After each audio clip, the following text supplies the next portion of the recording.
Judgment on day one. Watching those pictures of the two men together, it was a bit like a wedding there in the Rose Garden. What did we learn from the body language, do you think? It was just quite extraordinary. I mean, journalists were really lost for words when we saw that display of affection, of agreement, of consensus that was. In the matter of a week, we've gone from I disagree with Nick to I agree with Nick on about everything and he pretty much agrees with me. The reason they have to put on that display is it will be the glue at the heart of this relationship, the like of which we have not seen in British politics for 7 decades, when the going gets tough, and it will get tough, between ministers of rival parties, between the parties themselves, between backbenchers and the government. They need that glue.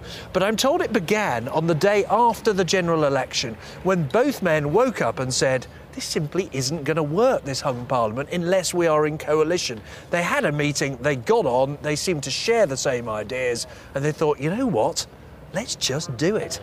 You know, Nick, earlier on I read out a list of cabinet names and posts. What do you make of the sharing out of power in that way? Well, it's interesting because what you notice is what's important to the Conservatives in this coalition and what is important to the Liberal Democrats. The Conservative red lines, if you like, in the negotiations were protecting their positions on deficit, therefore spending cuts. George Osborne does that, but he makes sure rather cleverly that Liberal Democrats will share the pain with him. It will actually be a man called David Laws who will have to identify where the cuts fall. Rather useful if you're the Conservatives.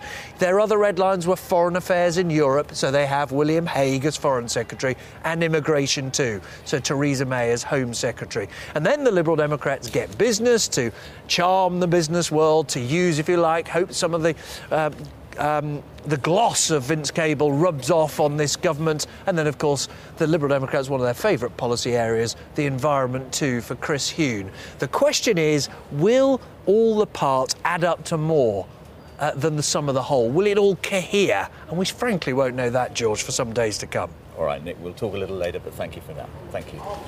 Well, both Mr Cameron and Mr Clegg say they want to get